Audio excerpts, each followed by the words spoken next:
Bonjour, bienvenue sur Je suis Africa Money.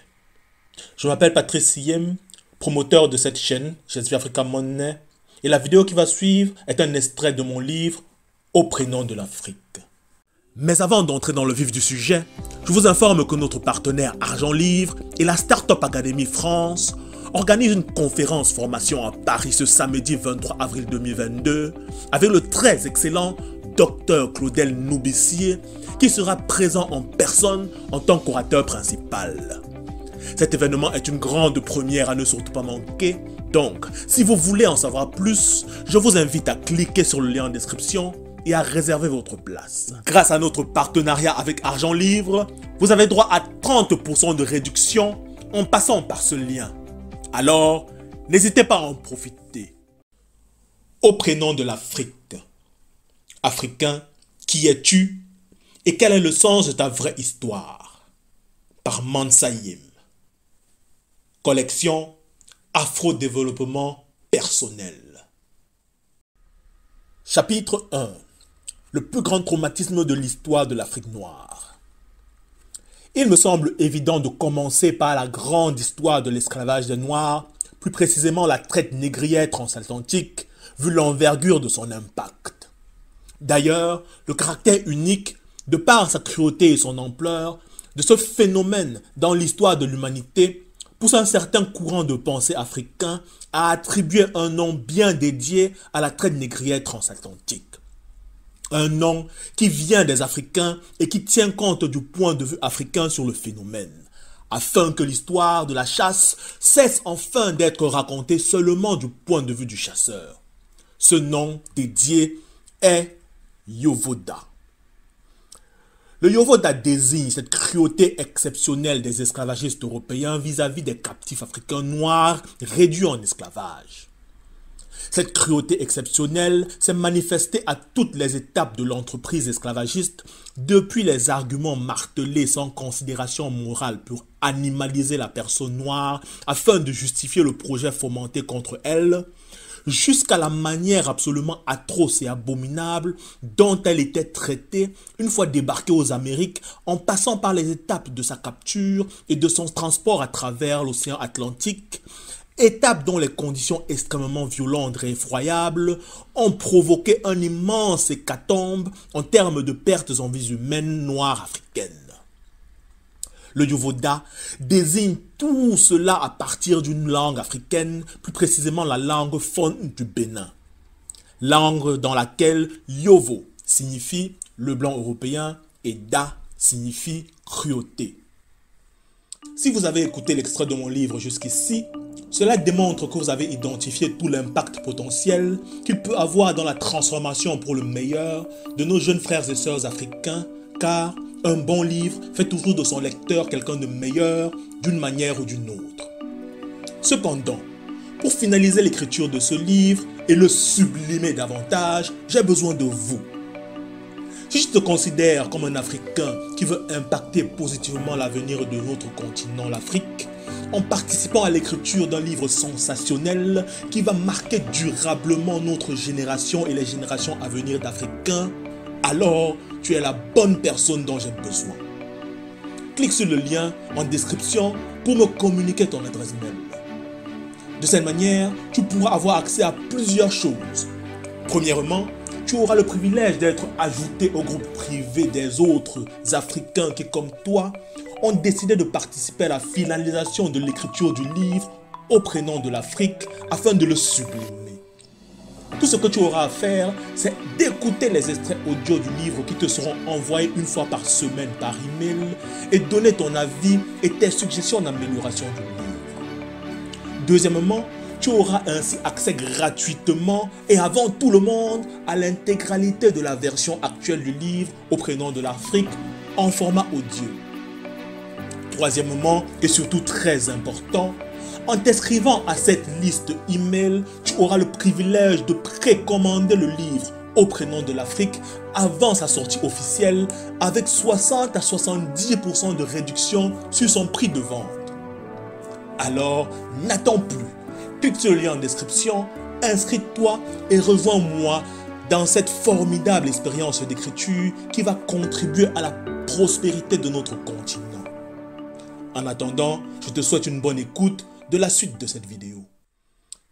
Comme nous le verrons un peu plus loin dans ce chapitre, même si le phénomène que l'on désigne aujourd'hui par le terme esclavage est présent depuis l'aube des temps à l'échelle de l'humanité, il n'est pas du tout pratiqué de la même manière selon les époques et les civilisations. Il s'avère que la manière particulière dont il a été pratiqué par les Européens vis-à-vis des Africains à partir du XVe siècle jusqu'à sa cessation au XIXe siècle se démarque par sa cruauté hors du commun. De mémoire humaine, aucun autre récit historique n'a jamais fait le rapport ailleurs sur la planète d'une entreprise similaire, à la fois dans la tragédie horrifiante de son processus et dans la durée de sa mise en œuvre. En commençant notre périple par un premier chapitre qui traite du sujet de l'esclavage des Noirs, il ne s'agit absolument pas de pleurnicher une énième fois sur cette page, certes douloureuse, de notre passé d'Africains noirs. Il s'agit simplement d'examiner très objectivement les faits relatifs à cette période de notre histoire pour en tirer les leçons constructives grâce auxquelles nous saurons mieux aujourd'hui quelle attitude adopter afin de nous bâtir un avenir meilleur. Comme nous l'avons dit à l'ouverture de ce chapitre, la cruauté et l'ampleur des pertes en vies humaines noires africaines sont deux caractéristiques principales qui font de la traite négrière transatlantique un événement historique unique. Nous venons de lire quelques extraits de textes écrits par des témoins contemporains aux faits et qui illustrent cette cruauté abjecte. De plus, de nombreuses productions cinématographiques modernes ont déjà rapporté aux yeux et aux oreilles de la plupart d'entre nous l'étendue de cette cruauté des esclavagistes occidentaux à travers des scènes très souvent insoutenables à regarder, même à travers un écran. Parlons maintenant de l'ampleur des pertes en vies humaines de nos ancêtres victimes de l'hécatombe de la traite transatlantique. Les différents bilans qui ressortent de la plupart des sources considérées comme officielles, Nations Unies, UNESCO, livres d'histoire inscrits au programme officiel de nos écoles, etc., ont tendance à établir que le nombre de victimes africaines se situe dans une fourchette allant de 11 millions à 17 millions, parfois jusqu'à 20 millions, sur une période de 400 ans environ. Nous savons tous qu'avant de décider de recourir à la main-d'œuvre noire d'Afrique, les Européens qui arrivèrent aux Amériques après Christophe Colomb s'employèrent dans un premier temps à réduire en esclavage les autochtones de cette terre, à savoir les Amérindiens. Ceci conduisit à une véritable catastrophe humaine. Les habitants originels du continent américain, nord et sud, furent quasiment effacés de la surface de la terre. Les Indiens d'Amérique, ou Amérindiens, puisqu'il s'agit d'eux, furent à 90% exterminés par l'action des Européens dont l'intention était de prendre possession de leur territoire afin de s'y installer, tout en les massacrant et en les réduisant en esclavage pendant le processus. Ainsi, entre 1492, année de l'arrivée de Christophe Colomb aux Caraïbes, et l'an 1600, soit un peu plus de 100 ans, on estime à environ 56 à 60 millions le nombre d'Amérindiens morts du fait de l'action des envahisseurs européens. Cela représente environ 90% des autochtones américains de l'époque qui périrent ainsi en un siècle. Revenons au bilan dit officiel du nombre de morts causés par la traite négrière transatlantique. Les victimes ne sont pas seulement les esclaves, mais aussi toutes les morts survenues pendant le processus de leur capture, car l'Afrique noire a été doublement dépouillée. Le manque à gagner est double. Les Africains qui ont été arrachés à leurs terres et à leurs proches, et d'autre part, les morts qui ont quitté ce monde trop tôt, sans avoir eu le temps d'apporter à l'Afrique leur contribution en tant qu'être humain producteur de valeur. Pour la suite, nous admettons que le nombre de victimes de ces bilans officiels correspond au nombre de morts victimes de la traite négrière transatlantique. Si tel est le cas, alors ces bilans disent qu'en 400 ans de mauvais traitements et de massacres vis-à-vis des populations d'Afrique noire, le nombre de personnes exterminées par cette action des envahisseurs européens s'élève à plus ou moins 20 millions. Autrement dit, les esclavagistes européens, par leur mauvais traitement, auraient réussi à exterminer près de 60 millions de personnes à environ 100 ans seulement aux Amériques, alors que sur une durée 4 fois plus longue de 400 ans, leur mauvais traitement n'aurait exterminé que 20 millions de personnes originaires d'Afrique, soit 3 fois moins. N'y a-t-il pas quelque chose d'étrangement incohérent dans ces chiffres?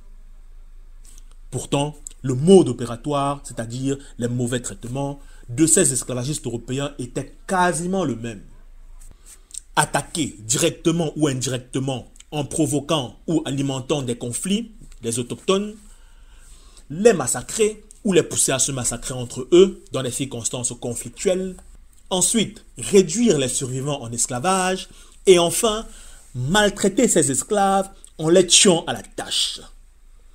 Comment se fait-il que d'un côté, ce mode opératoire ait tué 60 millions d'individus en 100 ans, tandis que de l'autre, ce même mode opératoire qui se déporta simplement du continent américain vers le continent africain suite à l'extermination qu'il provoqua sur le premier continent, n'aurait tué que 20 millions d'individus en 400 ans, sachant en plus que, dans le deuxième cas, l'esclavagisation des Africains est allée en s'intensifiant, atteignant des sommets au XVIIIe siècle, c'est-à-dire entre 1740 et 1850.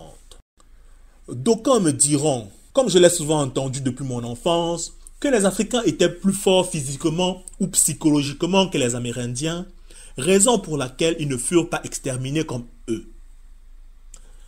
Peut-on considérer cette affirmation comme objectivement vraie? Les Amérindiens et les Africains sont tous des êtres humains vulnérables, mentalement et physiquement, face à la violence et à la mort. En quoi les Africains sont-ils objectivement moins sensibles aux maladies, aux douleurs, aux violences atroces et aux massacres qui les conduisirent eux aussi à la mort? Tout être humain soumis à de telles horreurs voit son moral et ses organes défaillir, puis la mort l'envahir. Les Africains ne font pas exception. Ce seul argument ne tient donc pas debout. Et même si contre toute attente, on lui trouvait une part de vérité, il ne peut de toutes les façons pas expliquer à lui seul des écarts aussi énormes dans les chiffres qui sont tout simplement incohérents et paradoxaux. À mauvais traitement quasiment égal, c'est-à-dire mode opératoire similaire, 60 millions de morts en 100 ans du côté des Amérindiens, contre 20 millions de morts en 400 ans du côté des Africains. Au regard d'une telle incohérence, devons-nous continuer à ingurgiter sans le moindre esprit critique tout ce qui nous est raconté dans les sources officielles au sujet de ce bilan sur le nombre de victimes de la traite négrière transatlantique qui a si profondément mutilé notre continent et sa population? Et si face au paradoxe de ces chiffres officiels, l'explication plus logique et plus objective était la suivante. Les Africains n'avaient pas été menacés d'extinction pendant la traite des esclaves, tout simplement parce que la population africaine présente sur le continent était beaucoup plus grande en nombre par rapport aux Amérindiens.